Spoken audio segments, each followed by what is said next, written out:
Warona.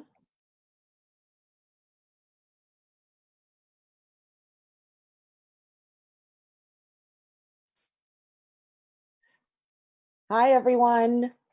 I think we have a little bit of a glitch. Our Warona just disappeared. She'll be back in a second. She'll be back. Welcome. Hello, everybody. Thank you so much for being here. What's there? She is. Isn't technology grand? Hi, everybody. Thank you so much for being with us here today. We are going to just begin with a little bit of an introduction. We'll take you through some housekeeping and all of these wonderful things. My name is Quincy Armour. I am the Artistic Director of Black Theatre Workshop. I'll pass it over to Warona. Hi, my name is Suna Junior, and I'm the coordinator of the Artist Mentorship Program here at Black Theatre Workshop. And I'm Mariah Inger. I'm the assistant coordinator. And so first of all, we appreciate your patience, everybody. Thank you so much. We had a few things to work out there, and hopefully we're going to be okay for the rest of our presentation this afternoon. It's a first for us. This is the first time that we've had to shift over to doing our showcase on this line. So we're working it out. Things happen. So your patience is very much appreciated. Before we get things going, I just wanted to welcome you all, both here on Facebook and on Zoom, our special VIP guests.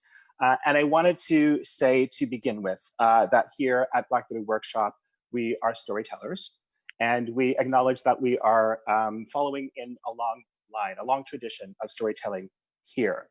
Montreal is known in the Mohawk language as Chochoke, or broken in two, because of the way that the river breaks around the island. It is the unceded indigenous lands of the Kanien'kehá:ka Nation of the Haudenosaunee Confederacy, and the Anishinaabeg, the Abenaki, Huron-Wendat, and the Métis have all been custodians of this land over time, along with all of the First Peoples of Turtle Island. And we extend our respect and gratitude to the elders of these communities and to all of the communities for taking care of this land that we all call home. I also wanted to mention that given our current global climate and everything that is going on in the world, one thing that we are reflecting on today is perhaps the unfortunate connection that Black communities have with Indigenous communities, and that really comes out of the discrimination that we experience, and in particular, the systemic injustices that exist and that are perpetrated against our respective communities. It's an unfortunate connection that we have. And right now, obviously, we are seeing a global movement for Black Lives Matter and for the injustices that we face, but we also know that in the Indigenous communities, they are also facing a similar struggle. So we stand right beside our Indigenous brothers and sisters in their fight for justice, just as they are standing beside us in ours. So, thank you for being here with us. Before we begin, we just have a few little housekeeping things to do. Warona is gonna tell you a little bit what you can do on your Facebook to make sure that, or rather in the Zoom, that you have the best experience in terms of cameras and how you view it. So that's it for me for right now. I'm gonna pass things back over to Warona.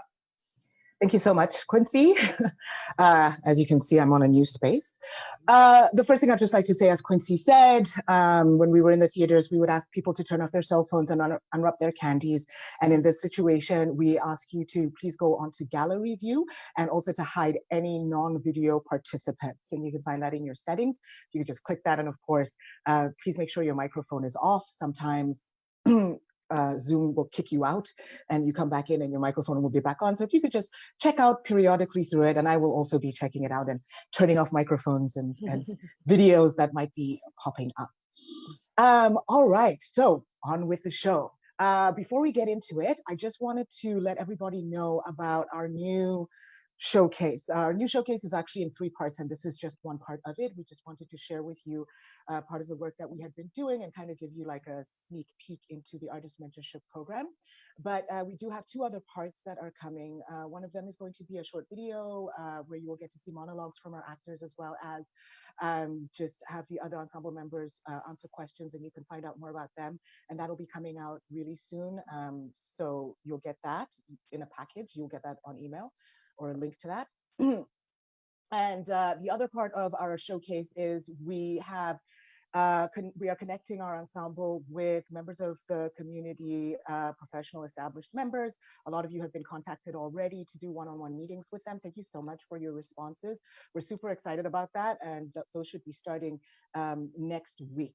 And so due to all of that and trying to piece this all together, 2 of our actors will not be participating in the reading today, but they are here with us and they will be available later with the question and answer, but I did want to introduce them. So Melissa Toussaint and Rahul Gandhi, if you guys could just turn on your cameras. Hi. So Melissa Toussaint is born in Montreal of Haitian descent, but she grew up in Haiti, here in Canada, and as well as the United States in New York. The word that comes to mind when I think about Melissa is tenacious. She really has worked her way up to being an actor. She made her own theater school, basically. And for those of us who have been to theater school, we know that this business can be difficult enough, even with that kind of support. And Melissa has made it through by herself, which I think is an incredible feat. She is involved mostly in television. Before this program, was doing mostly television and film. You've seen her in Quantico, The Disappeared, Jack Ryan, and she made her theater debut a few years ago with The Full Monty. And some of you might remember her from History of Sexuality, that was part of Pride Month a couple of years ago. I was really excited to have Melissa in this program, and I can't wait for you to see her work on the promotional video that we'll be sending out next week. So if you could just give your snaps and claps in your own home to Melissa Toussaint. Merci. Just stay there, Melissa. And then we also have Rahul Gandhi. Rahul might be familiar face to some of you because he's been rocking in this theater circle of ours in Montreal for a while now. Rahul is in our program as an actor, but he's also a director and a producer. He started a theater company a couple of years ago called Tantanus. Yes, is that how you pronounce it, Rahul? Tantalus. Thank you. Thank you. And he started that theater company with Adrian McDonald. And Rahul also has been working in film and TV as much as he can since he went to theater school at John Abbott and then just graduated from the Korea Theater program now. But he also, he was in The Bull Type, in bestsellers, and theater-wise, a few years ago, you might have caught him in Hudson Players Club, Romeo and Juliet, where he played title Romeo. And he was also a part of Alice Aperson's What Rough Beast. That was a reading directed by Jess Abdallah at the Centaur last year. It was supposed to be produced into a full show this spring, and unfortunately, due to COVID, like the rest of us, was not able to happen. But Rahul and Melissa, we look forward to seeing your faces, not only in our promo video, but all over our stages and screens for the years to come. Thank you, Rahul. Thank you, Melissa. Thank you so much. Thank you. Enjoy the show. Okay, where are we now? Just another reminder in case anybody's just come in, please turn your view to gallery view and hide any non-video participants. Thank you. The last thing I'm going to say before I turn it over to Mariah to introduce the group is that usually when we do have a showcase, we have a pay what you decide kind of payment system. And right now we are actually in the middle of a fundraiser, the Great Canadian Giving Challenge. Some of you might be familiar with it. And all of the proceeds for this particular one that we're running at Black Theatre Workshop will be going to the Artist Mentorship Program. And if you don't know the Great Canadian Giving Challenge, what it basically is that if you give $3 or more, then you will be put into a kitty to possibly win $20,000. So the trade-off is worth the $3. And we appreciate it very much. The last thing I'll say is that we were planning on going into an actual theater to do our showcase, and the Seagull Center for the Performing Arts was so kind enough to donate their theater space to us last year. The Central Theater was so kind, and the MySpace has also done it. We're very lucky to have such support here in Montreal. So, and we do have a tiny budget with which we usually do these shows. So the presentations that you will see from our designers are based on those budgets and based on the studio space in the Seagull for any of you who are familiar with it, just so you have an understanding of what they're doing and that it is quite specific. It is to budget and it is to a place as well. All right, Mariah. Well, I just want to first say thank you all for joining us today. I mean, we're very grateful and so wonderful to see so many of you. So thank you, thank you, thank you. We're really proud of the ensemble group that we have this year. They've had to overcome some pretty interesting circumstances, considering the world we all find ourselves in today. And they have all risen to the occasion beautifully. So we're very, very proud of them. So I just want to make sure that's clear. The introductions, presentations, excerpts of plays that you're going to see today all come from them as a collective. They've put this all together. We behave more as producers for them. So this is their work, and this is a small part of what they've been doing for the last 8 months throughout the program. As Wadona said, normally we would be doing a huge presentation, a big 2-hour show in a theater, but alas, today we bring you directly to your living rooms, your kitchen tables, wherever you may be. We bring you virtually AMP. Thank you for joining. And I will just introduce our first group. The play is Suna, written by Kathleen Charles. It's directed by Alessandra Tom, designed by Courtney Moses Orban. And the players today who will be featured in Suna are Schubert Pierre, Nadine Jean, and Sarah Nairn. Take it away.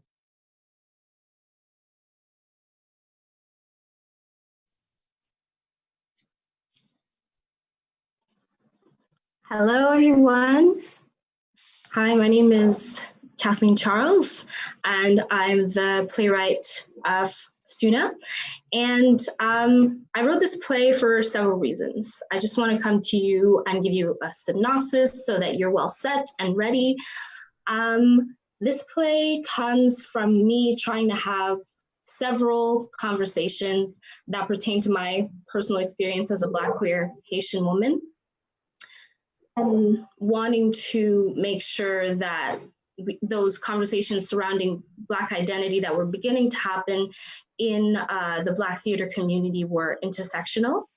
A lot of things that we see, that you'll see happening in the protagonist's mindset as Suna, are things that I was also going through as I entered the maze that is year 20s, as I am still entering the maze and navigating the maze that is year 20s.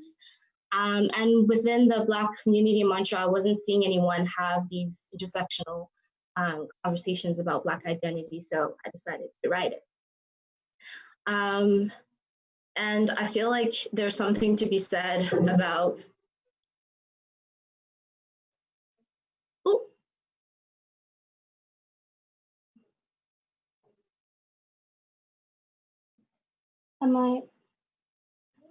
Am I not supposed to be talking? Yes, keep going, honey. Okay, sorry. Okay, I think there's, like I said, I was craving intersectional conversations about Black identity and how that factors in with our ancestral spirituality and the truly difficult conversations that we sometimes as Black people have to have with our parents about the need to become who we truly are and everything that that entails compared to our more privileged counterparts. And so, a synopsis of the play, Suna. Suna is a young queer Black woman who is entering university and exploring a beautiful new relationship with her girlfriend, but Suna has a dilemma. She's very aware that she wants to pursue music and live a truly free life. Her inner world is decorated with folkloric songs and supernatural visions of her deceased grandmother, who encourages her to be bold and to be her true self. However, Suna still feels held back by her mother, who's a younger Haitian mother, dealing with present day and generational trauma that keep her still attached to the idea that as a Black woman, especially as a Black queer woman, for Suna, freedom shouldn't be equivalent to pursuing your passion all willy-nilly and just doing whatever you want, because the world doesn't work like that.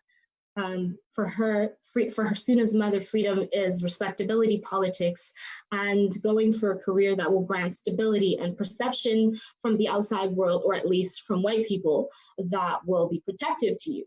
If that sounds familiar to you, then you know the struggle.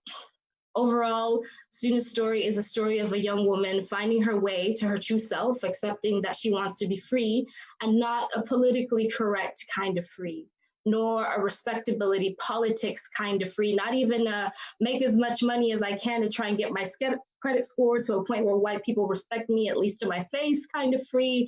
No, what she wants is true freedom to be herself and pursue what her soul wants. And I'll leave you to Al Tom, who's gonna give you a few directions on what's up next. Thank you, Kat. And thank you all for being here and sharing this time with us. It's a great honor to direct this scene and work with this team. Kat's words are delicious. They're vital. It resonated with the whole team when we were discussing it. The segment you'll be seeing is a small section of a larger story. So in the full play, you would see motherhood and voodoo and magic. And so this is one facet of the larger narrative. Something we discussed as a team, and I echo in my love for this play, is the way Kat painted such beautiful, complex human characters. Yes, they exist in a world that's homophobic and racist and full of social inequity. Very familiar. One character says it's the impossible intersections of social warfare. And so yes, these characters experience it, but they aren't defined by that. They're part of a larger narrative that goes beyond the oppression that they navigate. There is joy and vulnerability and love, and they seek protection and art, and they are whole people and stories, not just statistics. While Zoom isn't our medium of choice, it was delightful to play in. We did some exercises where if my hand passes you a paper, how does it come out on your end? How does that work? Our rehearsal process asked similar questions that we ask in life right now. How do we find intimacy? How do we connect? How do we find ritual from our separate living rooms or kitchens or bedrooms? The questions and answers were delightful, the ones we found. So I love this play. I think Kat has created a world that is compassionate and empathetic, and Corey, who you'll be hearing from shortly, has created designs that are so thoughtful, and I'm really honored to work with these talented women. You'll hear in the scene that passion is a privilege, and it's a loaded line and something we unpacked as a team. It is a privilege to be here with these artists and feel supported in our craft by AMP. I think the world of this play, and I believe it speaks volumes to the world we live in and the one we'd like to create. I invite you to ask questions along with us, delight in the little moments, and stop and taste the music. So without further ado, Courtney Orbang.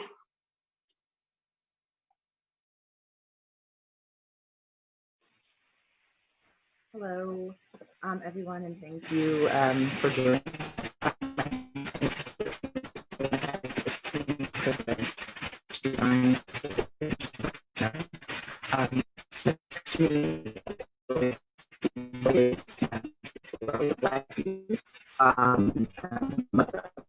Myself and two girls. And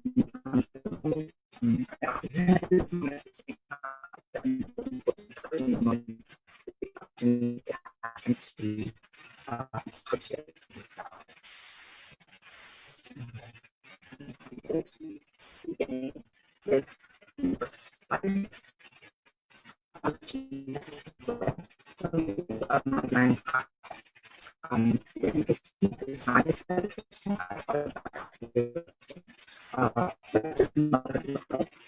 especially a lens of generational fear and the need for protection, which brought me to a piece of art I remember from my mom's home called The Guardian by George Getz. I think about right.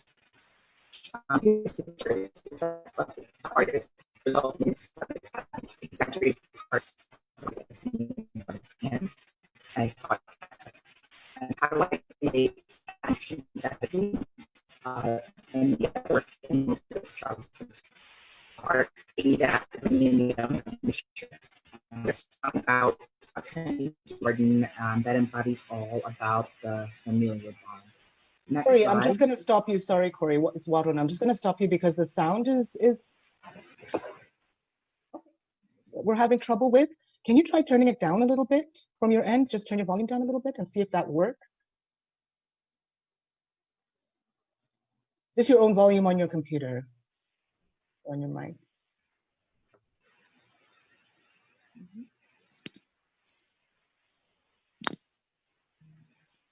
Sorry about that. I think so. Carry on, and let's hope so. Thank you. Okay, Dennery, I'm doing the next slide. And this is images of home that I found. In a discussion about Al's vision for the play, we spoke about Junior and Suna's hustle mentality and their determination to thrive in hostile environments. These sourced images struck me as being in that vein. Next slide. Ayiti's home. Both the director and I agreed that the setting would emote warmth, safety, protection, and restraint. The home feels stuffed with plants and furniture close together to radiate the suffocation Suna may feel about the societal limitation. Apparently, I'm so upset. Well, they've been.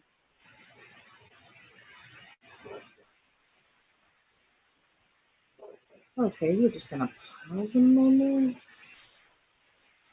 Should I keep going? Yes, keep going, please. Okay. So again, Ayiti's home, we wanted, both Al and I agreed that we wanted to promote warmth and safety and protection and restraint as well. So the home again feels like it is overfilled with plants and the furniture close together to reiterate the suffocation and Suna feeling her societal limitations. The next slide I have here would be the home top. It's a top view of Ayiti's home. Here I wanted to give a peek into my thoughts about close proximity of the set dressing in order to highlight some places in moments where the characters are briefly obscured from the audience as they move through the set. Also, so there's an opportunity to take in the negative space to either side of the set to indicate the world at large, seemingly beyond Suna's reach. Next slide. These lounge imagery is a music video that I'm quite familiar with. It provided an intimate setting for some great reflective moments I've had. And some of you may very well acquainted with Montreal's own community. And as a gathering spot, as great artists of color from many disciplines come together and has often been a first stop for many to try out new works. In this view of the lounge front, in the transition to the venue, we have the stage revealed to the space in which dreams come to fruition. Epiphany and Suna's duet takes place here. The setting also presents a unique opportunity for immersive moment. This immersive moment gives the opportunity for the audience to become part of the play's extended venue. For the audience becomes a part of the play's venue's audience. Next slide. This is a different view of the same lounge from the side, and it more closely shows how the furniture serves a dual purpose in reimagining the space. Next slide. And the top view highlights the director's vision as to the play being about accessibility to spaces. And what we mean by that is the accessibility to higher education, affluent neighborhoods, healthcare, what should be a right and what is denied. The set mirrors Suna's view on the world, and it is showcased in a way that she believes in which it should be, in which it is open and at her feet to make of it what she will. Next slide. Here is some character inspiration. It's just a peek at some of the research done for the costume design. In the first image is a striking image of strong, beautiful Black women, but the clothing here is in comparison to Suna's personality. So when she speaks her mind, but I wanted to try and capture the initial moments when we're introduced to her where she seems muted. The second image is taken from an annual arts festival called Afropunk. The Afropunk Festival is an arts festival that includes music, film, and fashion and art produced by Black artists. It is a celebration of Black freedom of expression. Epiphany and Suna's relationship, I feel, is exactly that. I envision Epiphany as being someone who, like Suna, wants to live her life out loud and without limitation. Slide. This is an illustration of Junior and Suna. Junior is a pragmatic, woke entrepreneur. He takes himself seriously, but not too seriously. Each item of clothing selected in this illustration was purposeful. I wanted to hit on these personality traits. Junior and Suna's relationship is a major support system for Suna, and which is why you will see that both are wearing variations of red and blue, both as a nod to the Haitian flag and to symbolize the closeness of the relationship, the moments where they're in sync. Suna is wearing a woven flat, which represents some of the Haitian artisan products and works of art, and also represents the heritage, which is the foundation of which Suna stands. And the final slide. This final image is that of my vision for Ayiti and Azuli. The imagery evokes for what I want the audience to walk away with and hopes that they would walk away with from my design. And in Ayiti, I see a woman who wants her daughter to have the joy in life as does any mother. But what would that look like to be able to experience and to pass on generational joy more than we pass on generational trauma? And that photo of a woman in her kitchen just laughing with joy. And the second image is Charles Bibb's celebration of womanhood, which is called Glory of a Woman, which for me is what it might look like if Black women were afforded all the color that this world is to offer. Thank you so much for the opportunity to share with you in this collaborative process. Hi, everyone. So now I'm just going to set us up for what we're going to see. Thank you so much, Courtney, for the beautiful design. So the play is set in Montreal North between 2018 and 2019. And this particular scene that we're about to see takes place in a tall industrial apartment complex where Suna, who will be played by Sarah Nairn, lives with her mother right next door to her neighbor and best friend / partner in crime, Junior, played by Schubert Pierre. And later in the reading, you'll meet Epiphany, played by Nadine Jean. So enjoy, everyone.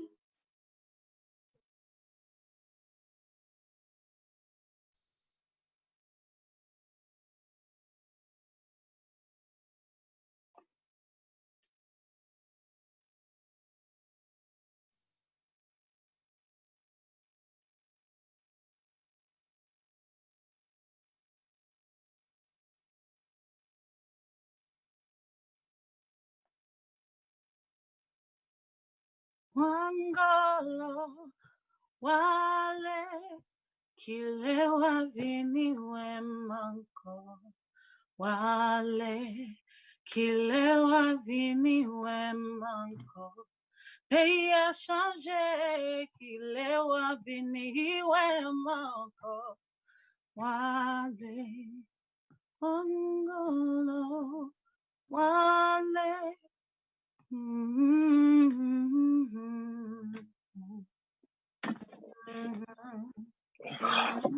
Hey Suna, what you think of this new business idea I got? Pretty Boy Swipe. Dating app where only men have to swipe and women can just lay back, relax, and let the messages pour in. Ugh, what's that smell?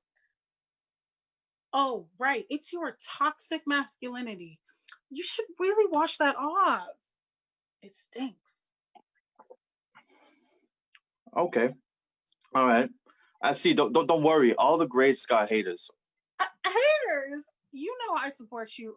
All I'm saying is just think of something less ephemeral.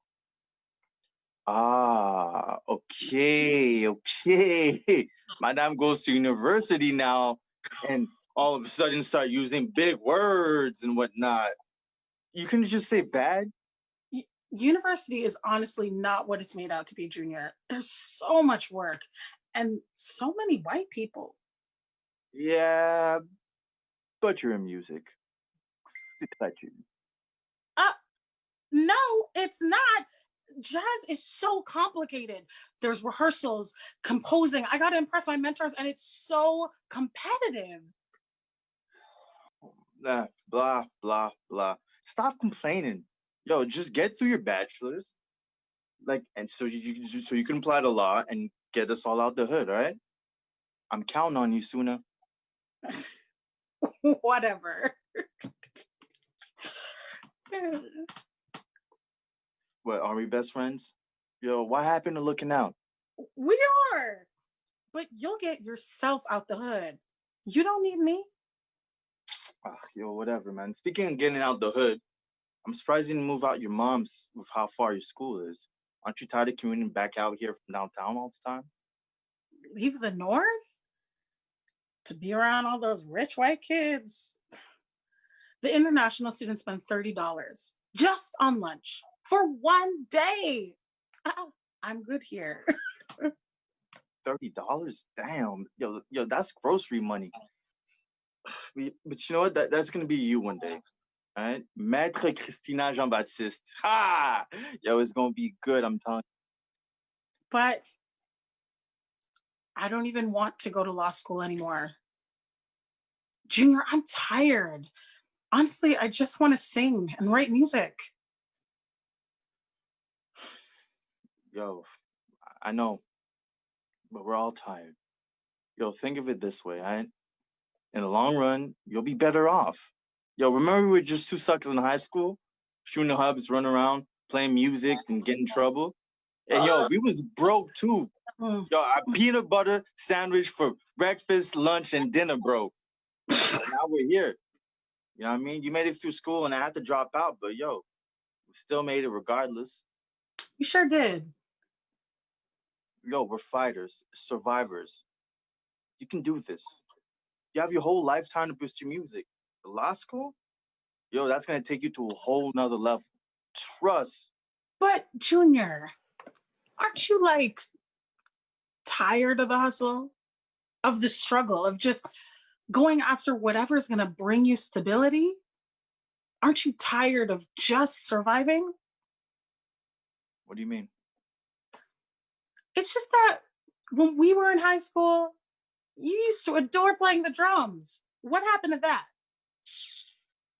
Yo, ain't nobody got time for that, Suna. Yo, hustle is life right now. I just want him to make enough money to buy my mama a house or do something crazy like, I don't know, maybe go on a trip somewhere. That's the whole point. If that's the dream. That's the dream, huh? Yeah. What's wrong with that? I don't know. I just feel like we got it all wrong. Like all over campus, I see white kids with trust funds studying whatever they want and having the luxury to fail course after course until they find that one thing they're passionate about. Why is it different with us? Why can't we go after our passions? Yo, Suna, passion is a privilege. We are not privileged. Why are you talking like this? I just don't like it. Come on, cheer up.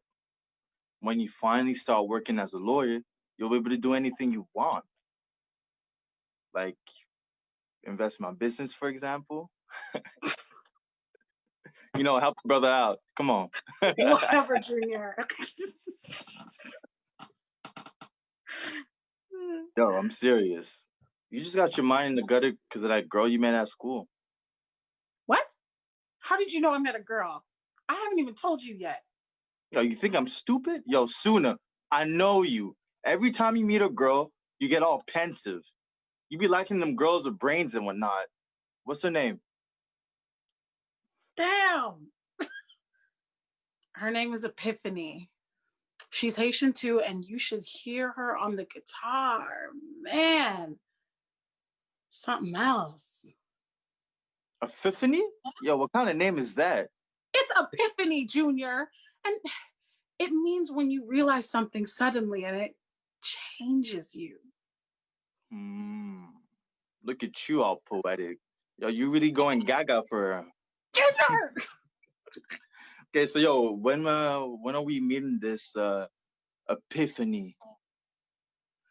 Yeah, about that, you should be meeting her in the next, 20 minutes. Come again? Meeting her where? Here. Here, like here. Like as in my house. Yeah. In the next 20 minutes. Yeah, that's about right. Yo, Suna, you wallet, man. Yo, how you gonna invite Untitled Chapter in my house and I don't even know her? Yo, I told you not to use my place as a sex dungeon anymore. My little sister's in the next room. I didn't invite her here for us to have sex, Junior. She's here to meet you. Really. Okay, so why didn't you tell me? I knew you wouldn't want to. Well, congratulations. Now I really don't want to. Come on, Junior. She's so amazing. You'll love her. She's so amazing. You'll love her. Yo. Please.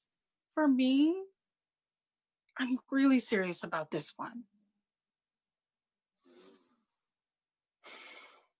You know I hate you, right? Love you. Oh, she just texted me. She's outside. Yo, you said 20 minutes. She's early. So I can't even have 20 minutes. Yo, what happened to black people always being late? God, man.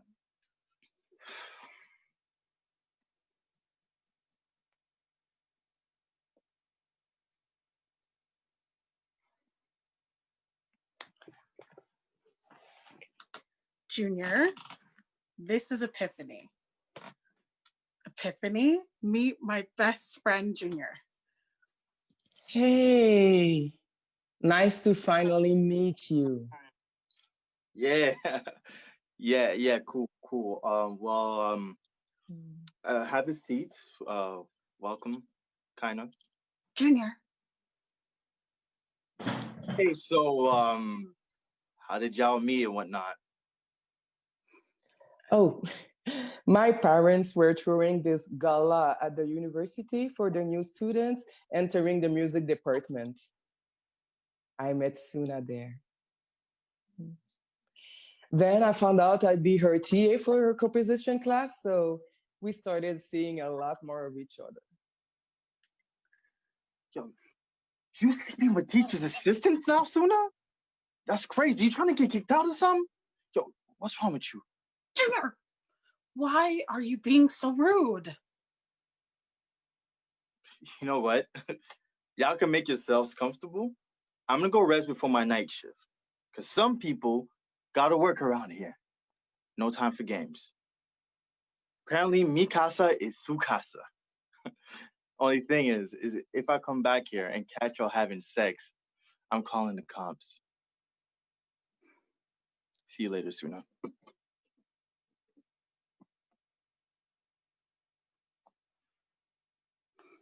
Yikes. Are you all good?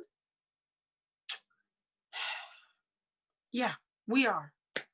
He's just really dramatic. Why didn't you tell him I was coming over? I knew he probably would have come up with some lame excuse to not even show up.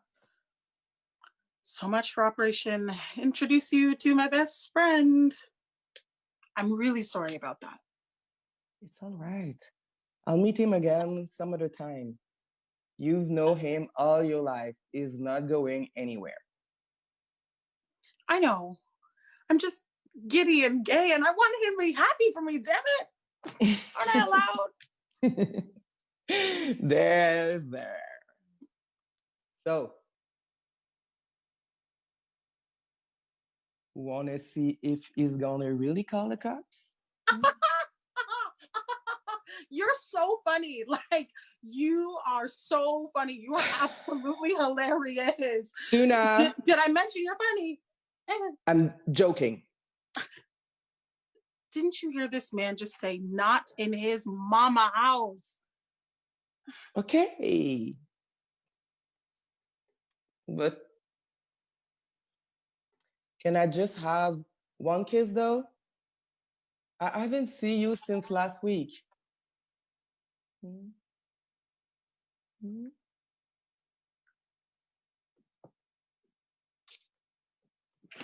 But that's it. There's a child in this house. Just let me finish your cornrows and then we can go out. All right. I've been working around covering up my half-braid head all week because someone just didn't have the time. Stop complaining. I was too busy drowning under the composition assignments you designed. Touche. But they're really gonna help you, especially if you want to write your own song like you told me. Well, I don't know about all that anymore. What do you mean? Things between my mom and I have been weird lately. She really wants me to go into law school, and I don't know how I'm going to get her to change her mind. Yeah, but this is about what you want, not about her needing to change her mind. I know, but she's important to me, and I want her to understand where I'm coming from so I can move forward. What if she never understands? Then what? You just give up on your own dream? I don't know. I guess so. Whoa, Suna. That's wild. Are you serious right now? I've heard you sing. It's who you are. How are you gonna just bury that because of your mother? But then what am I supposed to do? Like, I live with her. Maybe move out then. Is that all that's stopping you? Wait, I'm confused. Do you have move out money? Because I don't. And it's not just that. It's also that she's really stubborn about this. She was a musician herself when she was younger. She taught me everything I know about jazz, about Billie Holiday, about Etta James. She practically raised me to want to be a singer, and now she wants me to forget everything? Look, Suna, I get that. It's hard to talk to her about this, but you have to stand your ground. You respect her opinion and you do what you have to do, whether she's fight back or not. But you follow your heart. Always. You always have an answer for everything. It's kind of annoying. Annoying. How? I mean, your parents have supported you in everything you've ever done. They're well-known artists in the city and they make a living off of it. It's not the same for people like Junior and I. Our parents are struggling, so they put pressure on us to forget our fantasies and do things that are going to move the generation forward. Do you have any idea what it's like to hold all that pressure on your shoulders? I'm just saying, it's not easy. Just because we're both Black doesn't mean we deal with the same struggles. Oh, that's hurt. Sorry, I'm just upset. No, don't apologize. You're right. I shouldn't assume that you can just move out or have a simple conversation. But I'm not saying this will be easy at all. What I'm talking about, going for your dreams, is hard. Even with my parents' support, I had to work my ass off just to build a reputation in this city as a performer. And I'm not even making money from my music yet. In fact, it put me in debt. Making an album costs money, and you will be rejected often. But what keeps you going is that you can afford to not do this. Spiritually, you can't afford to wake up one morning and realize you never ever tried. So yes, I still think you should go for what you love, regardless of what she thinks. And I know that's gonna be hard. But I'm here to support you through it because it's worth it.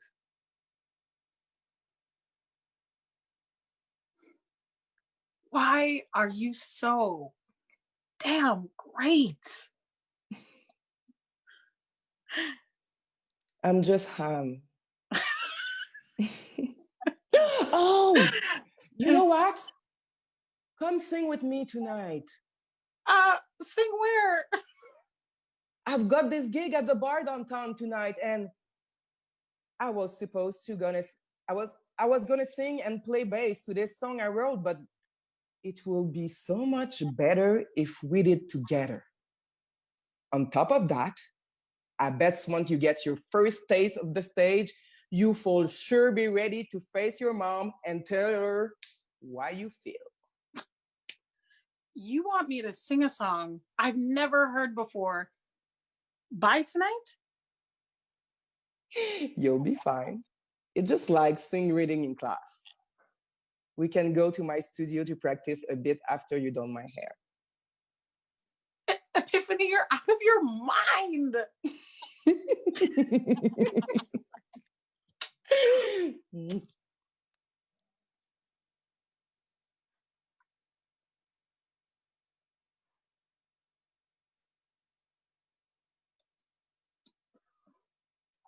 Hey, Junior, what are you doing here? Did you see our show? I work here. What are you doing here, Suna? Don't you got schoolwork to do or something? I do, but I came here to perform. Right. On my job of all places. Whoa, hey, what are you getting all mad about? You didn't even tell me you was gonna be here. Well, I would have invited you, but I knew you were working. Why does it even matter? Cause I'm not trying to see you wave your stupid music in my face while I'm out here busting my butt to help my mom put food on the table. Stupid music? Stupid music, Junior, do you hear yourself? We used to jam together in high school. I would rap over your drums, and now you're here talking about some stupid music. To the Junior I know, music is life. I thought you'd be happy for me. Well, I'm not, okay? Yeah, I love music. So what? I can't do anything about it. You know how many nights I've been here looking up at that stage? Drummers coming here every night, tearing it up. You think I don't want that? I'm stuck here. Broke bus boy with a beat no one can hear because I've got a little sister and a mom to feed. What your mom is doing for you, working 2 jobs so you can just focus on school. My mother can never do that for me. She's too busy looking up for peace at the bottom of a rum bottle. I had to drop out of high school just so we wouldn't get evicted. Why are you acting like this is a game for me? I know it's not a game for you. I was there. I didn't want you to have to sacrifice yourself. It wasn't fair. But you can't be mad at me now for choosing to follow my dreams, especially not when I want the same for you. It can happen, Junior. We just have to find a way and... There is no we in this, Suna. I'm cursed. In my life, dreaming and joy robbed me of time I could use To make money, I need to get by. I'm a young Black man with no high school degree from a single alcoholic parent household. All the pressure to keep my family alive on my 21-year-old shoulders. There is no one looking out for me but me. That's not true. Okay, yeah, whatever. Just get out of here, Suna. Tell your rich lesbian lover to book you for shows anywhere but here. I ain't trying to see you.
Thanks, everyone. That was great. Thank you so much. And I apologize for the tech issues. As we all know, we're all just trying to get through this, this new world. Okay, so just a quick reminder before we go to the next part. I just want to remind you all that after this next excerpt, we will be holding a quick Q&A. It's not a long process.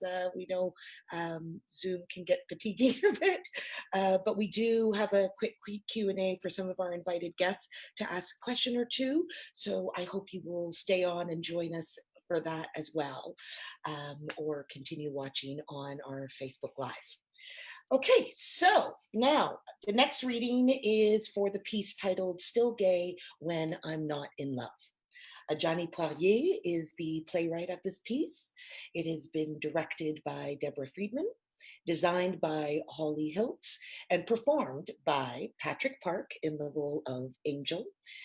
Renee Joseph is performing the role of Stella, and Umi Dembele will be performing the role of Ada. Thank you so much. Enjoy the show. Hi, my name is Ajani. I am the playwright of Still Gay When I'm Not in Love. To start, I just wanted to, I'm going to give a little synopsis of the play to give us some context. And also I wanted to just talk a little bit about the initial curiosity that sparked me to write this play, which came from the Love is Love campaign, widely used in support of gay marriage. And while I very truly believe that everyone is deserving to love whomever they want, and I'm a huge fan of romantic love, there was something about that sentiment that irked me. It got me thinking, well, what about queer people who are not engaged in a romantic relationship that mimics a, monogamous hetero marriage relationship? Are they, are they still gay if they're not in love? Are they worthy of being queer? And this got me thinking about the value of all different kinds of relationships and kinships and ways of making family that fall outside of a normative model, and the value of all these different ways that love manifests. So that was the initial idea of the play. Of course, it evolved and grew and turned into a play about the apocalypse. So I will just give us a little synopsis. Ada wants to have a baby, but unfortunately the planet is set on fire. Now she's trapped in limbo with her best friend and her worst enemy and must reckon with a bureaucratic angel who will determine her fate.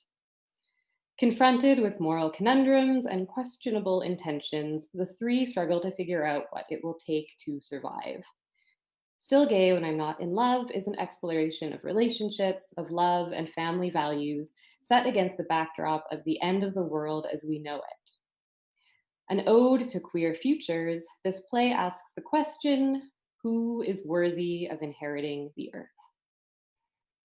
And this question and so many others were just incredible questions to explore. Still Gay When I'm Not in Love was really a gift in these very difficult times. A show about love and social change at the end of the world as they knew it was a fascinating thing to be working on when it feels like we are in a time of incredible social change and the end of at least a world as we know it. The script has some beautiful ideas and moments that I've enjoyed exploring with this phenomenal group of actors and designers and with Ayiti herself. Creating in quarantine is challenging in the best of times, and the past few weeks have been particularly difficult. So I just wanted to take a moment to not only share my excitement about this incredible text that you guys are going to get a chance to see a part of today, but also my gratitude for these amazing actors who have brought so much life to these characters, even through Zoom. They all brought so much passion to their work and so much love to this project, which I really, really appreciated and loved sharing with them. I'm so excited for you guys to meet them all, and I am so grateful to all of you for joining us virtually for this experience. I found it to be so inspiring in a time where it felt like inspiration felt impossible. So I really, really hope that it inspires you as well. It's been so magical to create a world on fire with all these incredible actors and also work with the phenomenal Holly Hiltz, who designed a stunning vision for this particular section that you're going to see today. She brings such a unique and creative vision to this project, and I'm so excited for you guys to get a glimpse of the world she created for this selection. And then after Ayiti will describe a little bit more about what the selection is, but I'll let Holly take you away with her beautiful world. Thank you so much, Debbie. So I'm Holly Hiltz, and I've designed the set and costumes for Still Gay When I'm Not in Love. First, I will take you through my mood board.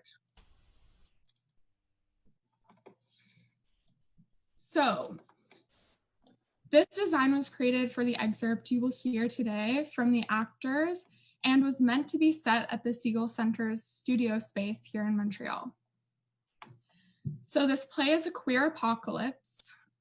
And so rather than seeing the typical sci-fi apocalyptic destruction war zone, we see more of the powerful ways that nature is destroyed, the vivid imagery of forest fires, the naturally bright and colorful indicators of changing worlds, but juxtaposed and intertwined with these aesthetics of dreamy Montreal rooftop settings.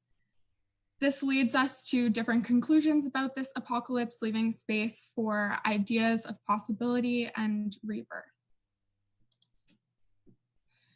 These characters exist in a very real world on a Montreal rooftop, trapped there on the way to their friend's queer wedding.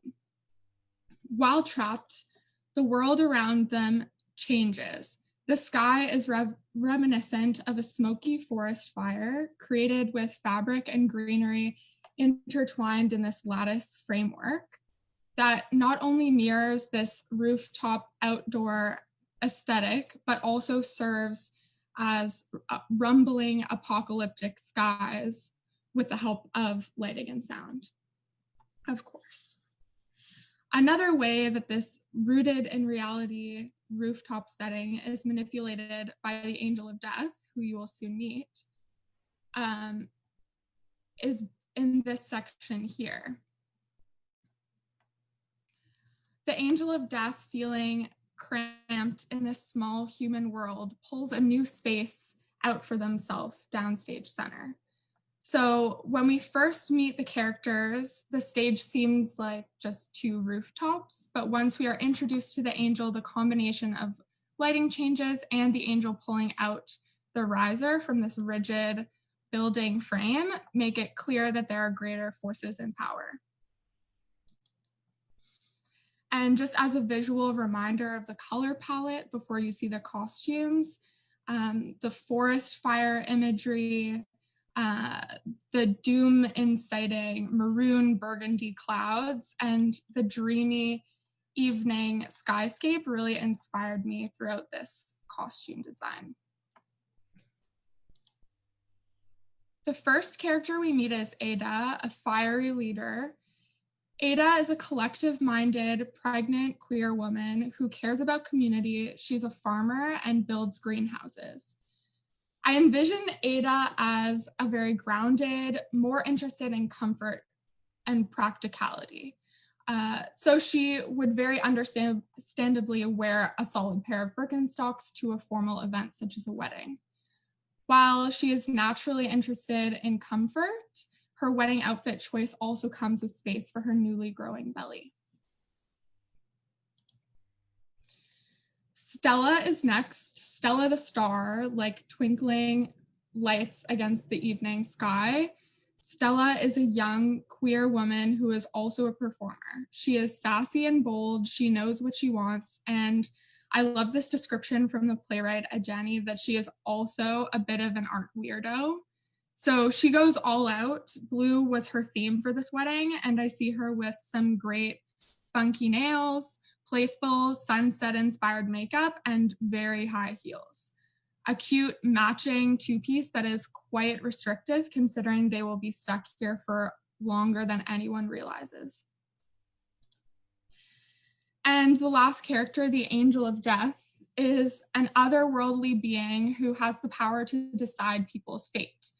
The world is too cramped and small for the angel, so as they modify the physical space in the set, as described earlier, their costume still manages to seep over the small area allotted to them, much like the clouds loom over the other characters' tiny rooftop. The angel is a little campy and almost unironically so because their accessories just do not have a purpose on planet Earth, like the glasses that serve no function to us as human beings, and the watch that is unrecognizable. For example, with the help of lighting, the idea would be for the skirt of the angel to be reminiscent of the forest fire clouds surrounding the rooftop. So finally, Ada and Stella would be stuck mostly in this top section. The second apartment building serves as the middle etage, the area of interrogation by the Angel of Death, and of course, the angel's self-procured place of judgment. I have created these models through collage of collected images from the internet. I can provide resources for any of the images throughout this presentation if anyone needs. And I just want to say thank you. Just trying to get back to you. There we go. Thank you so much for this opportunity to share my design with you. And now I'm going to hand it back over to our wonderful playwright, Ayiti, to set up the scene. Hi. So to set the scene for the next few excerpts that we're going to see, we're in Montreal 2019 on the rooftop of Ada's Mile End apartment building, like we saw beautifully sketched out by Holly. Ada is with her childhood best friend, Cal, and Cal's new girlfriend, Stella. The three were on their way to Cal's brother's gay wedding when suddenly everything around them goes up in flames and the rooftop is abruptly transformed into a liminal space in the clouds. On top of this, Ada has just revealed that she is pregnant and she expects Cal, her best friend, to co-parent the child with her, much to the surprise of both Cal and Stella. So the following is 3 scenes from the play. We're introduced to the Angel of Death, a bureaucrat tasked with organizing the fate of humanity, played by Patrick Park. We'll meet Stella, played by Renee Joseph, and Ada, played by Umi Dembele. And I will be reading the stage directions for the scene.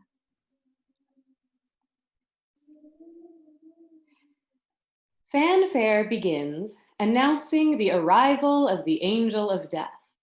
Maybe a snare drum, maybe cymbals crashing, something flashy and loud. The angel assumes position to deliver an address.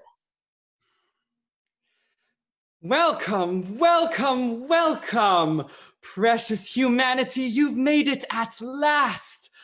We call this place the middle etage, the in-between space, a pit stop when you're coming and going from this side to the other. This is a very unique moment. All the souls of the earth tumbling in here at the same time. Such a crescendo. I assume you all know why you are here. No? The flames, the burning, the complete destruction. No. Oh, I suppose not one of you could see everything that happens. Forget the view standing on Earth is so limited. You can barely see past the horizon, can't you? It's such a shame needing it spelled out this way, but here we are. The Earth has had enough. Her words, not mine, but I'm inclined to agree, or rather I would be, if I were not impartial, which I am. She could no longer tolerate the abuses she was suffering at the hands of humanity. So she set fire to herself, to her entire planetary body. The fires will burn for 24 hours, and then she will begin again. Allow me to introduce myself. How rude. I will be your official angel of death. Resident of the stratosphere, certified bureaucrat, research assistant, and ultimate judge of your future. Of the future. Appointed by the higher order of angels, I answer to the earth herself. I will be conducting a series of individual interviews to determine our repopulating population. Nothing to worry about, just some short questions and maybe a scenario or two. Come prepared and it should be relatively painless. One at a time in the interview room. I cannot stress this enough. I don't care if you're a twin. I don't care if you're in love. I don't care if you're shy. One at a time. Each will be judged for what you have done. I advise you not to pace if you can help it. It makes me dizzy. My vision is used to seeing things from a much broader view. You're all so close here. I know it may seem distracting that I'm taking notes, but it's simply for my records. You'll want them to be accurate. I am listening intently. Come prepared when you are called. We don't have very much time. 1 full rotation of the Earth on her axis. 1 solar day. 24 hours, you follow? Good. Then she will be ready. For those of you worthy of returning to her. Let's get to it, shall we? With Cal away in their interview, Ada and Stella find themselves alone together for the first time. Tension hangs heavy in the air. Stella is attempting to go through her workout routine. Push-ups, running in place, strength and toning exercises. Her movement is made awkward by the fact that she is constricted by her formal wear. She attempts an exercise that is not possible due to her clothing. She tries again, fails. Ada sits humming to her belly and watching her, amused at the current struggle. It's clear that Ada's humming is getting to Stella.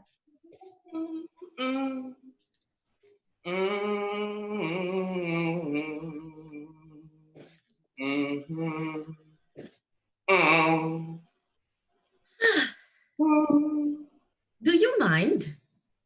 Do I mind what? If we're going to be sequestered here together until we return, it would be nice if we could be respectful of each other. Absolutely, I agree. I don't see anyone being disrespectful to you. I usually do my fitness routine in silence. Oh, you usually do your fitness routine in silence. It's hard to concentrate with your... With mine?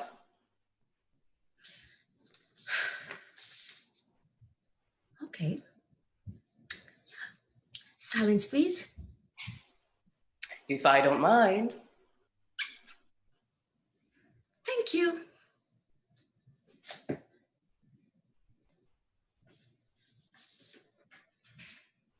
You know you'll never be able to bend in that. I know what I'm capable of. Thank you very much. I mean, you'll have better luck ripping the side. Are you kidding? Do you know how much this cost? I don't think money quite matters anymore, to be perfectly frank. A way to respect me, if we're going to be sharing this space, would be to speak to me like an adult. We're gonna have to talk about this eventually.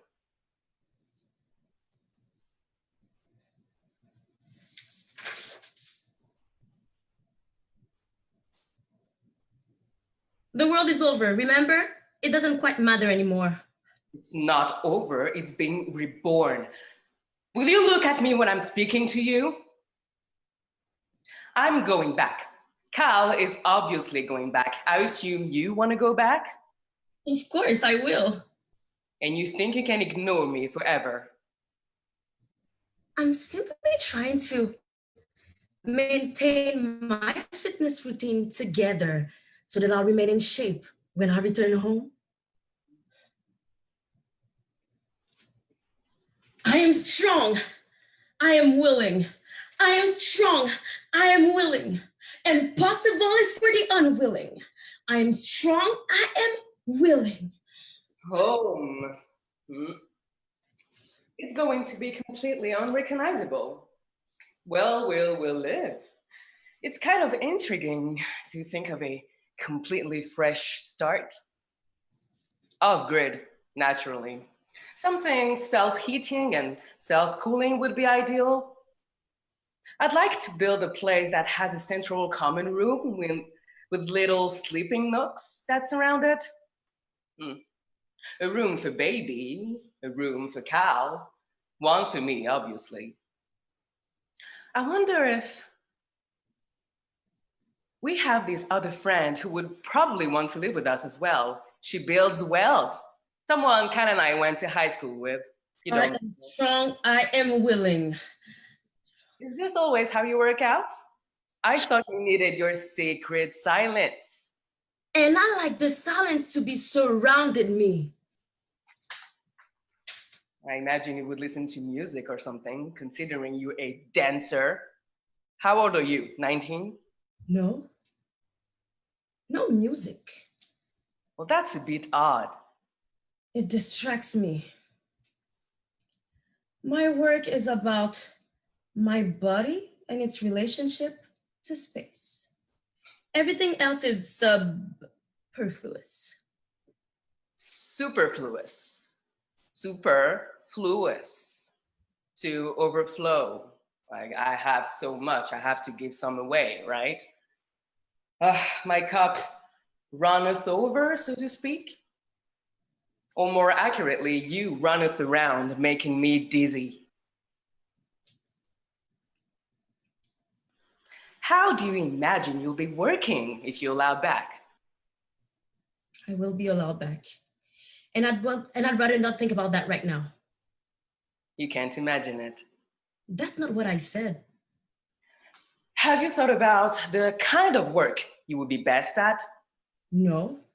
Have you thought about where you'll live? No. Have you thought about what survival skills you can teach others? No, Ada, no. I haven't been able to think about that stuff, considering everything has been ripped away from me. And not to mention your constant humming. You hate music? No.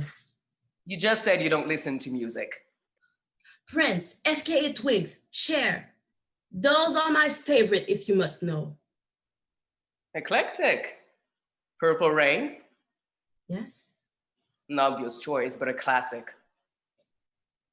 Did you live with roommates before this? No. A place all to yourself. Let me guess. A huge red Persian rug in the center of a big echoing apartment that mommy and daddy pay for, right? Lots of expensive brass pots and pans hanging in your kitchen, but only for decoration because you like to grab gourmet salad takeout every night. I have a lot of fans too. No roomies, a solo art practice. You're gonna have to adjust if you come back to repopulate. When I come back. It's not gonna be a cute little performance art piece down there.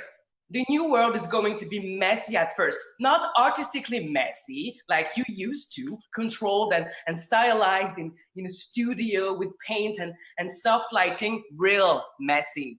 Okay, hauling water, chopping wood, problem solving, working together with other people to complete tasks and get shit done. I'll do whatever needs to be done. Will you? Yes, of course. I'm not interested in standing around and letting life just happen to me. You just seem Very what?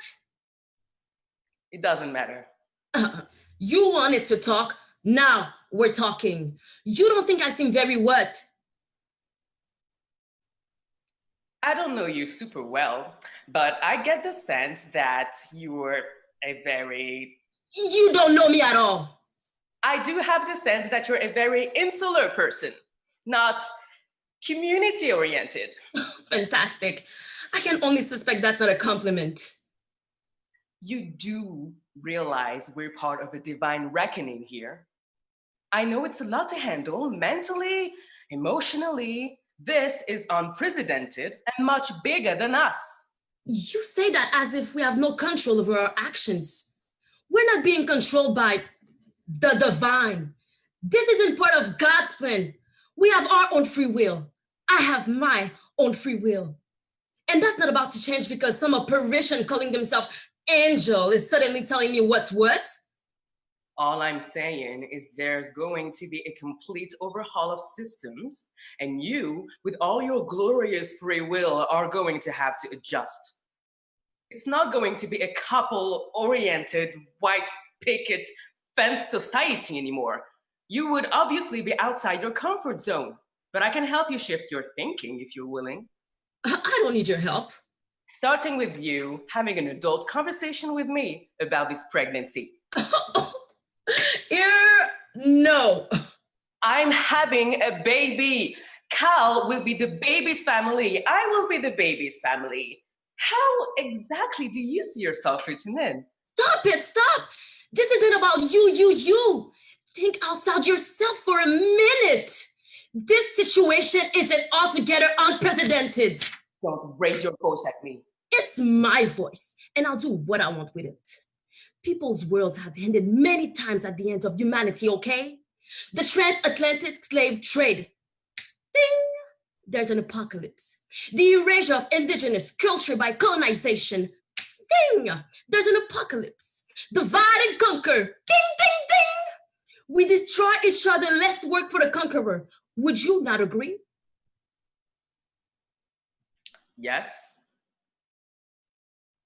And yet, you can handle the horror that my parents paid my rent while I went to university, while I was the first person in my family to ever be afforded the luxury of not busting my ass with 3 jobs, while also constantly being asked to prove myself as a woman of color in this twisted academic system. So, yeah, my lineage of broke-ass working class people finally scrape enough cash to stop doing pull-ups on the poverty line and allow me to get an education in relative comfort. And this is offensive to you? Girl, you're so busy terrorizing the best way to build your precious earthship. You don't see the things that are actually going on in front of you. You don't know me. I know that if you want to be a good mother, you're going to have to start to think about someone other than yourself. I know this is bigger than me. I'm a vessel for a new generation that we can't even begin to comprehend. Here you go again. Speaking in circles about this fantasy world, as if God is going to swoop in and fix all our problems. What do you think is happening here? You want to know what I think is happening here? I think you fucked up. I think you accidentally got pregnant and now you desperately want Cal to help you. You're trying to politicize this whole alternative family thing instead of taking responsibilities for your actions. You have no idea what you're talking about. Don't I? You don't know them as well as you think you do. You are in the city one day and poof, gone the next. With no warning, no communication, nothing. I see how react to that. I see them hurt. Why would they ever plan to have a kid with you? Stop it. You are embarrassing yourself, okay? You just can't pop into our lives out of the blue and make these judgments. I am not out of the blue. You have no idea what Kyle and I have been through together. I am not out of the blue. I don't feel like talking anymore, okay? Why don't you just finish your little routine? I am strong. I am willing. Impossible is for the unwilling. And I am a lot smarter than you give me credit for. The sky rumbles, quick angel of death fanfare to announce their arrival.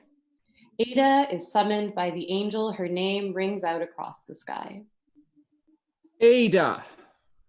Ada climbs down the fire escape ladder and arrives on the small fire escape landing. The angel of death is more haggard than last we saw them, less polite and more irritable. Welcome.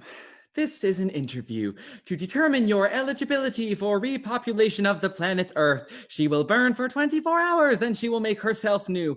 Everything you say will be recorded and kept for future deliberation. I understand.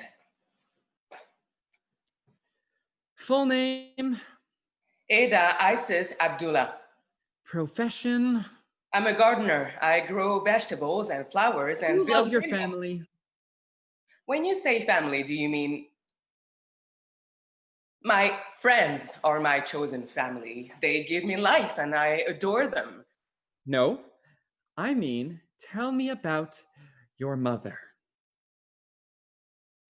I'd rather not. I don't have many memories of her. Well, I suggest you dig as deep as you can. Your earliest memory, please. I need all the information I can gather to determine if you are qualified. Is that necessary? I'm extremely qualified. You know this.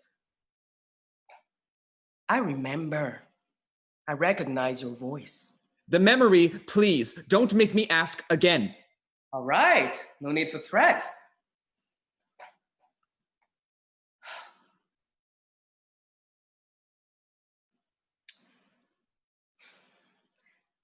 I sit in the kitchen sink. My arms and legs float in the bubbly water. My bum touches the smooth white enamel. My head is heavy. There's a warm, soft sensation on the back of my neck. My head being cradled and supported by a hand. Your mother's hand? I want to get the details right. Yes. Water is splashed over my belly. It rolls down my skin in soapy droplets. I look up at the enormous figure bathing me. I'm flooded with an overwhelming sensation.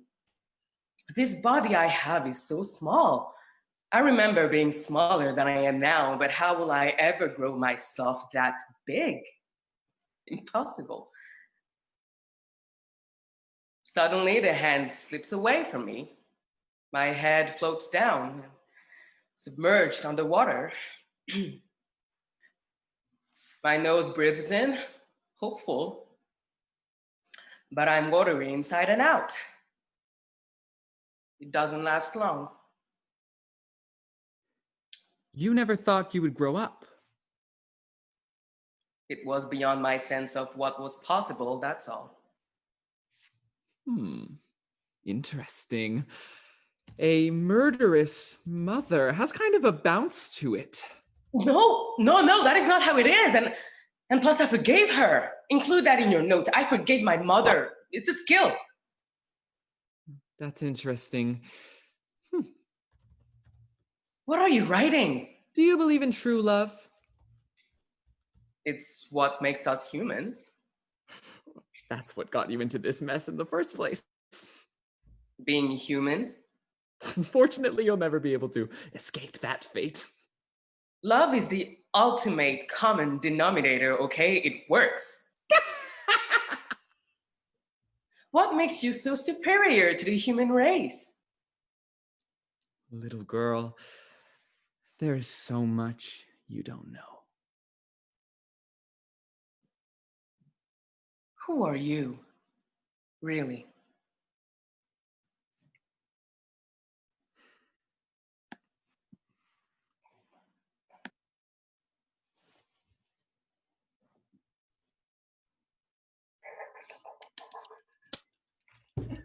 Applause and snaps and applause.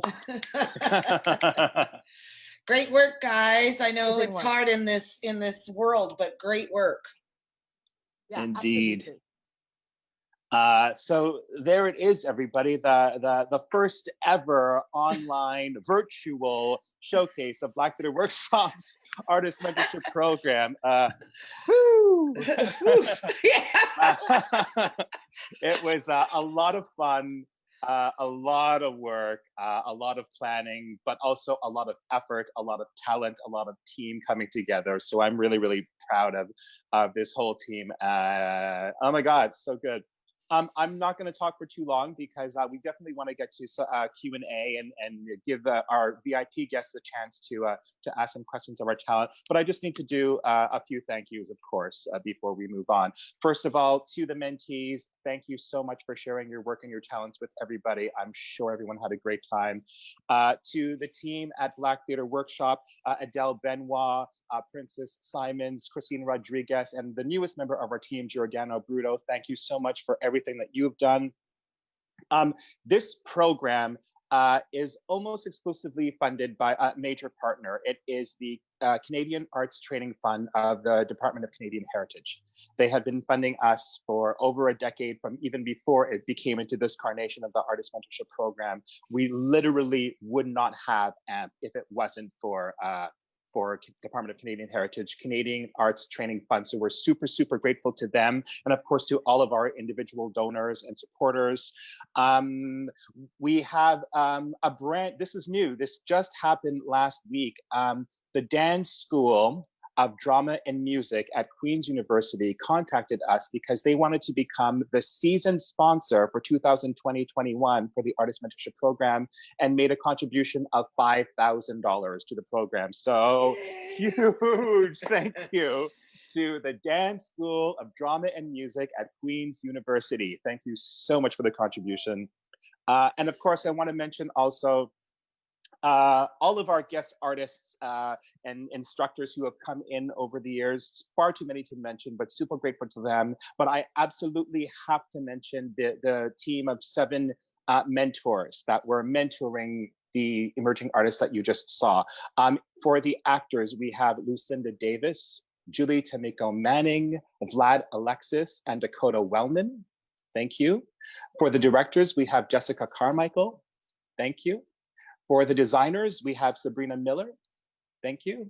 And for the playwrights, we had Marie Barlizzo. Thank you. And of course, these 2 beautiful ladies right here, Warona Setsuayelo, the coordinator of the program, and Mariah Inger, the assistant coordinator. They have taken care of everything so much, and especially with the shift of COVID coming into our lives, they've really taken on way more than any of us expected. And the fact that you were able to pull this off, my love and thanks and gratitude to you 2 wonderful ladies for everything that you have done. Drinks and lots of love. And when I'm allowed to, hugs, pieces, and all that good stuff coming your way, but we're gonna have to wait a little. You can always mail me a bottle, it's fine. I will do that. I will do it. So thank you. I'm going to pass it back over to Warona and Mariah, who are going to get things going with the question and answer period. Up to you, ladies. Thank you. And just piggybacking off what Quincy said, some of you might recognize the names of 3 of our new mentors, Vlad Alexis and Dakota Wellman and Sabrina Miller were all in the Artist Mentorship Program at some point. So we are beginning the cycle. Yeah. I don't know what this is. Okay, and now it's time for the Q&A. We're just going to make it super simple. So if I can just have all of the ensemble members pop your cameras back up. Just so you know, to the audience members, the Q&A is only available to the people in the Zoom. So if you are watching from Facebook, feel free to write your questions and we can come back and answer them later. But the live Q&A are for the people in the Zoom room. You can either write your question in the chat box and I will read it, or you can just turn on your camera and you can ask your question live. You can go ahead and do that. Just know that we are still live on Facebook. So if you do turn your camera on, then you will be live on Facebook with us. So do we have a question from anybody out there? If you want to just turn on your camera, because I can't see you. I can't see hands up. We have everybody back online. Yes, it looks like we do. Yeah, or you could, like I said, you can just write it and pop it into the chat box right there if you want to do that. Okay, here we have a question from Justin Johnson. Justin Johnson was part of our program a few years ago as an actor, and I know he's an aspiring director as well. Who is the angel of death? Who? Thank you, Patrick Park. Patrick is very clearly, do not see me. Maybe Ajani should start with that one. Yeah, for sure. Who is the angel of death? Well, they are many things. In essence, part of their character, the significance of their character for me is that they are this otherworldly entity that isn't connected to the earth in the same way that the human characters are and doesn't have the same stakes, but rather exists in this like bigger cosmic universe and has different stakes and different desires, and at the same time is reflecting this like very human bureaucratic system. And I kind of like to think of it as like bureaucrat drag. Yeah, and I mean there's a lot to them, but I think I'll just say that for now. I don't know. He was also wondering what your inspiration was to create them. Oh, that's a good question. I mean, I personally am really obsessed with the idea of otherworldly beings, and like the concept of like there being something greater than us, not necessarily rooted in like specific religion, but more conceptually. And yeah, the inspiration, it kind of just came to me. I was like, I know I have to write a play that has an angel in it. And I wasn't sure at first who that angel would be. And they kind of flip-flop between like, are they like sneaky and the antagonist, or are they a reflection of humanity? And I just love the imagery of an angel and angel wings. So I guess the inspiration really came from the image and then grew from there. Thank you for that question. Here comes another one from Centaur Theater. I'm assuming, oh, they're going up really quickly now. I'm assuming that's from Ida. And the question says, oh, there's so many questions coming in thick and fast. 1 second. What was the most interesting thing about working as a director in the Zoom room to both directors?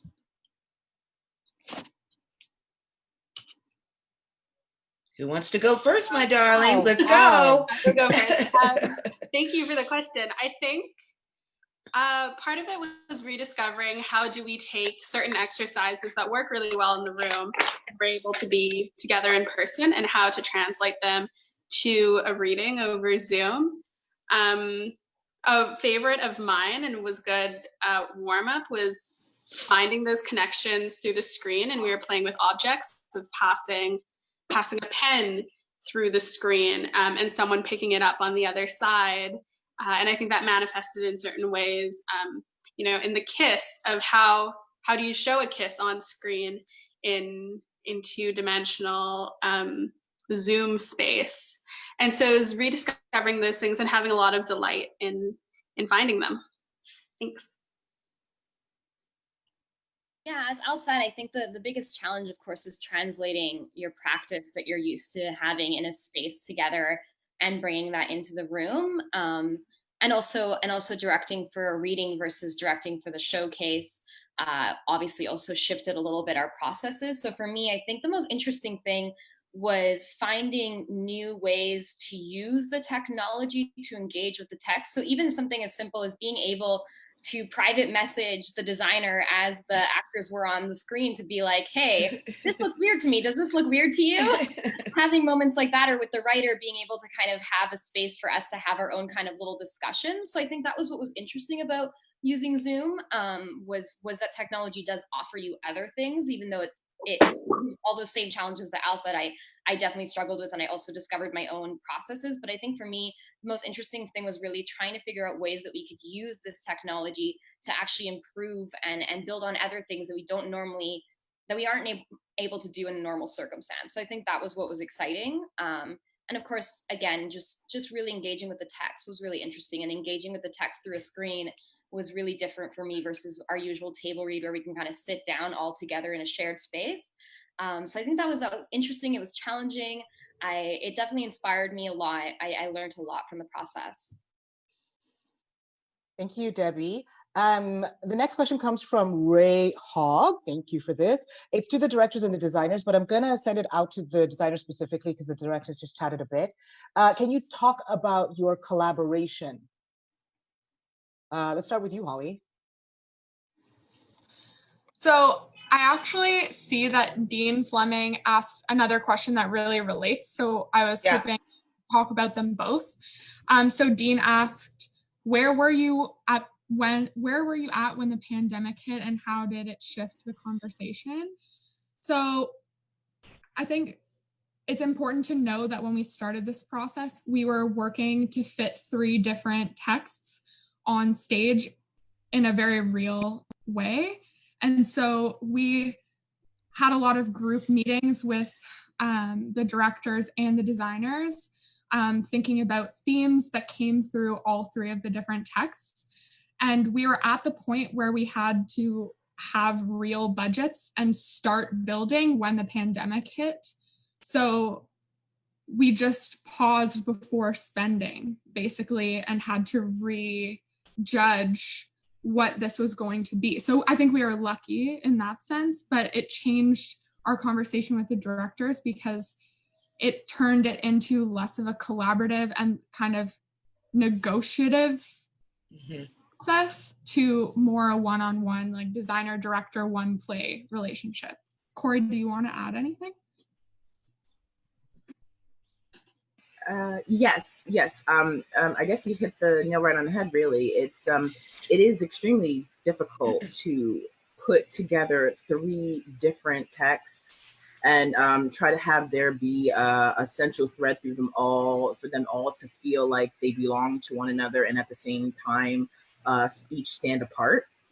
So that was a very challenging part, but it was something in which we were going to go, I think, in a completely different direction. I think it would have been a more abstract in terms of our design, something that was definitely more malleable on stage. But when the pandemic hit, it did, as Holly said, make it, we got to focus on just these 2 wonderful works individually, and kind of on the plus side, delve even deeper into more of it in the design. And I think that was also a great opportunity as well. Thank you, Corey. The next question comes from one of our mentors, Julie Tamiko Manning. Creative motivation in these times has been a struggle, for me at least. How have you all worked this reality into your daily practice? And I'm actually gonna put this question, I see your hand there, Kat, but I'm gonna put this question to Rahul and Melissa, just because we haven't heard their voices throughout. So, and they're both artists and working while we're trying to do this. So Melissa and Rahul, how have you sort of kept up your creative spirits during the pandemic time? So let's start with Melissa.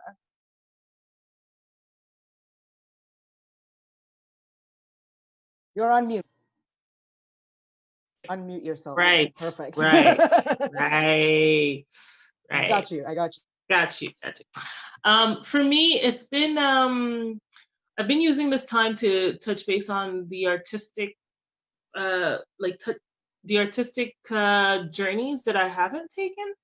Like, I don't know, just basic like DIYs, just the little things, other little arts and crafts, other writing, just different avenues that that while I'm auditioning and I really haven't touched base with. So I think it's been mostly trying to grow a new limb around this time, just so I'm not so focused on the frustrations that we've been dealing with. And I don't have the answers. I don't know what my career is going to look like a week, 2 weeks, 3 weeks down the line. So I've just been trying to find different ways to keep myself reinvigorated, passionate again, and what different avenues, what different ways can I contribute? That's how I've been keeping myself, artistically inclined. Thank you so much for that, Melissa. Rahul. Thank you. Thank you. Yeah. Well, for me, I think sort of a couple of weeks ago, I feel like I hit a wall in terms of creativity. I felt like it was really hard to get motivated. But then after hitting that wall, I realized that since everything is on pause right now, essentially the entire world is in some senses on pause in terms of our careers and our artistic practices, at least. There was no sort of, I basically realized how much free time I had and how much time I could spend doing things badly and experimenting and seeing what happens. So I set up a mic the other day and just started trying to get a voice demo together and doing all the research. And so it's been hard to find motivation for sure until I realized that like I have so much time right now to do things that I didn't have time for before, like recording myself 15 times in an afternoon and listening to each of them. And it's only 1 p.m. now and I still have the rest of my day. Could never do that before. So obviously it hasn't been ideal, but there are silver linings, which I'm happy about. Thank you. Awesome. Thanks for that. The next one is, Mariah, could you grab the next question? I'm having issues here on my computer. So this question, hold on. I think I lost one, so I will find it again, but I did find, what is something you learned from one of your mentors that you will carry with you into your artistic future? Anyone? Kat, go ahead. Marie was our mentor for the playwrights. Shout out to Marie Barlozo. Honestly, like, I love you so much. Like, you don't understand.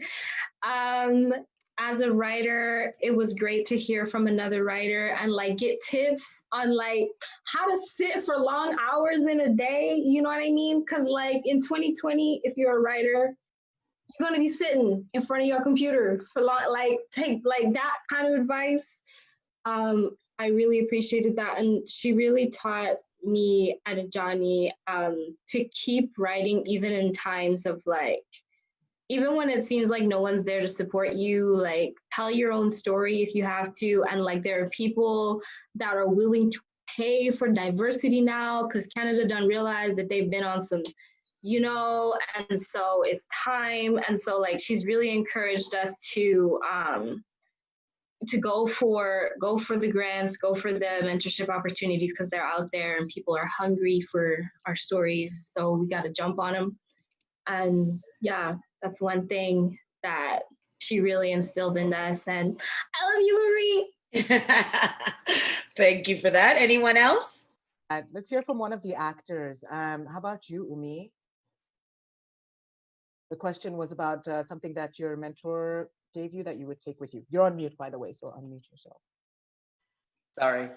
Yeah, I was thinking about Dakota when I heard that question, and so many things popped up, and it's hard to choose, but something that I really loved about Dakota is his warmth. Actually, he's someone very open. No, it's true. He shares a lot. He's there for you, and he doesn't care. Like, he just go full on. And I'm someone pretty much guarded, so it was an experience for me. And just for that, I learned a lot, because I could tell that this makes a difference in the industry as well. So among all of those things, for sure, I'm another person that I was when I started the AMP program, just because of that. So again, Dakota, if you're listening, so much. That's awesome. Thank you for everything. And thank you, the AMP team, obviously. You've been awesome throughout the whole year, honestly. Thank you. Thank you. We're just going to take a couple more questions. I have a question here from Donna Michelle St. Bernard, and she's just said to anyone and everyone, open question to artists in all roles. How do you position your work in relation to self? How does the work you're doing speak to your personal priorities? Who haven't we heard from? I'm going to hand this, Schubert, let's hear from you. How does the work you're doing speak to your personal priorities? Well, it depends, right? Because sometimes you don't really get a choice, right? And I'm not at the point in my career where I can say no a lot. But well, why don't you talk about this work, the work you did today in Suna? How does that relate to you? Well, it relates to me on a very personal level, in the sense that characters like Junior, characters like in pieces like Suna are the ones that I've known personally in life. People like that, concepts that I know. So you have to understand, when you go see theater, in schools and whatnot, often it's not really, I didn't see plays that really told our stories or my stories, you know what I mean? And the thing is that for Junior, there's this kind of a personal significance, because like you said earlier, we're all storytellers, right? We're all storytellers, and to be able to tell stories that people have no idea are even happening, I think that there's merit in that. And these are the stories that kind of drive me the most, you know what I mean? Where you can tell stories that need to be told. So I think as to how I personally relate to it, yeah, I connect. It's a lot easier to connect with. But I mean, as an actor, your job is to do the work, right? So for me, it's kind of like, when he says passion is a privilege, it's like a double entendre for me doing that, because it's like, just being able to play that kind of character is a huge amount of privilege. But the thing is that people are paying attention to diversity now.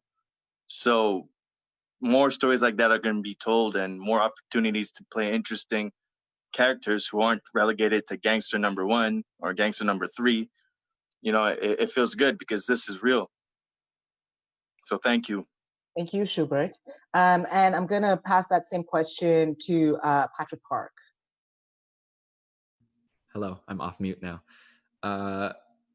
Yeah, that's a really good question. It makes me think about like our very first interview at the beginning of the program. I don't know, when we spoke, I think it was you, me, and Quincy, I think, was there. And I remember one of the questions you asked was, what is your dream role? And truly my mind was like, because I was so, I felt so well, I don't see many people who are like me, like in a lot of roles, and I get really bogged down by that. So like dream roles don't feel feasible. So it's more like what's feasible for me to play. And I kind of, and I think through not only the help of the program, but also Vlad being such an excellent mentor, and Vlad being such a great person to be like, here's a mirror, look, all the answers are there. I think helped me kind of re-engage my priorities to, Rahul said same here for Dream Role.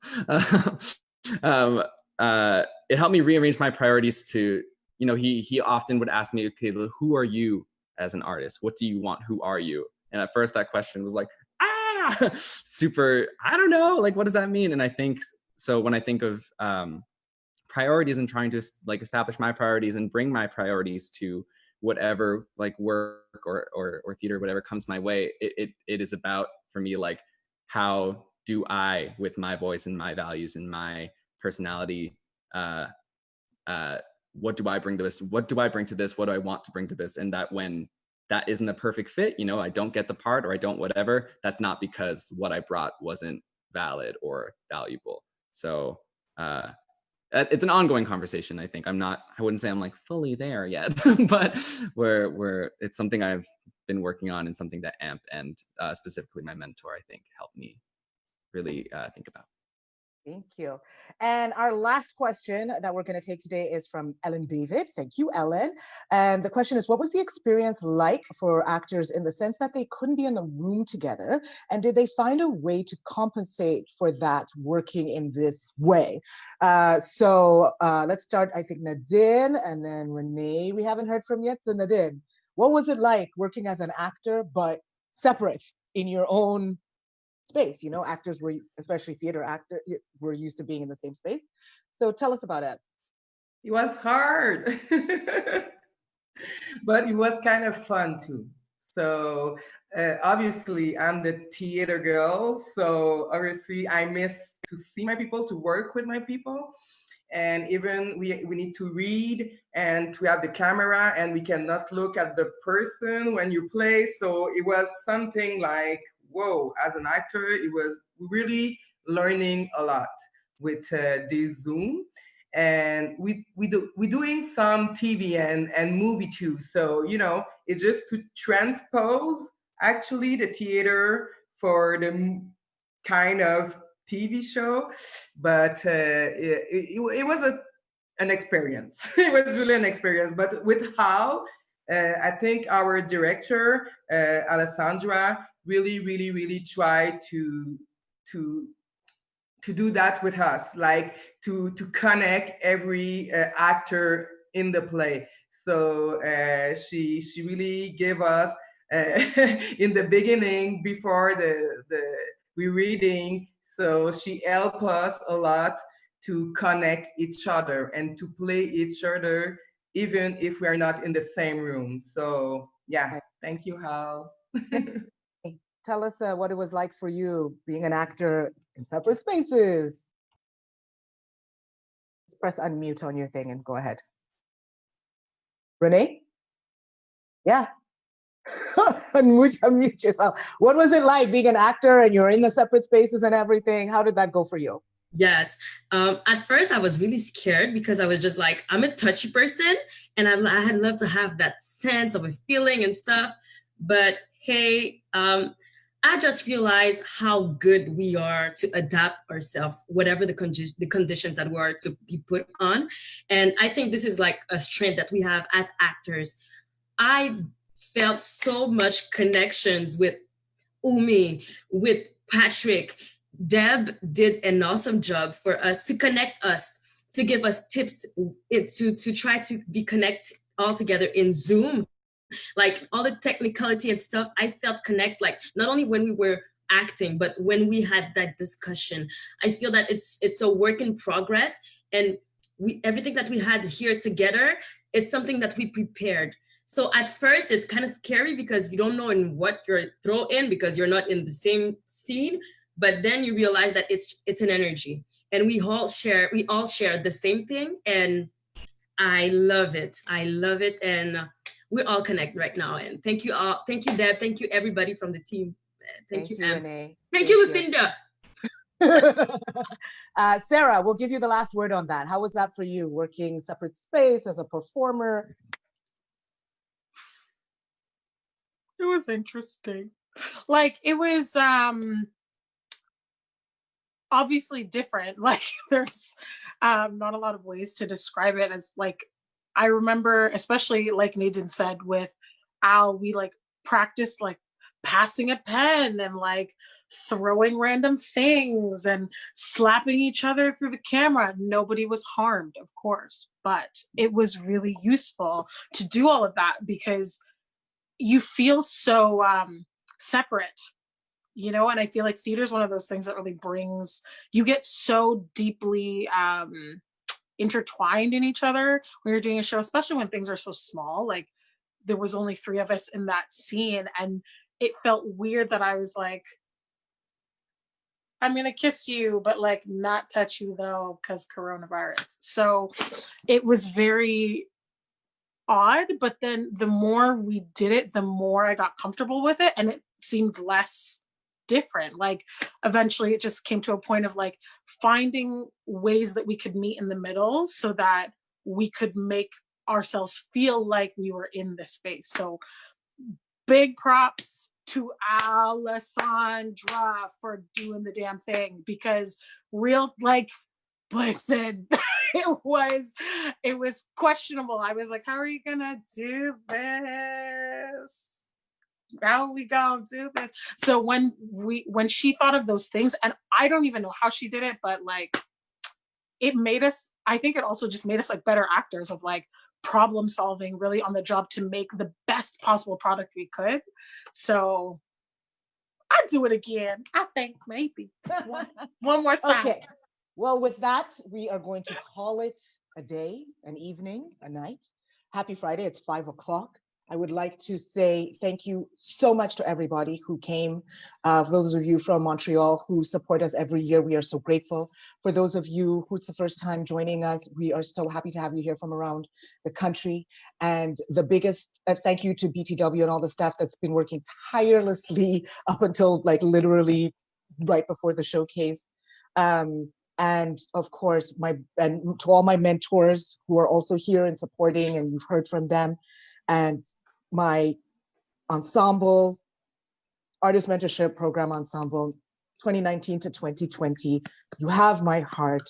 You're brilliant. You're beautiful. You should be very proud of yourselves. Thank you so much.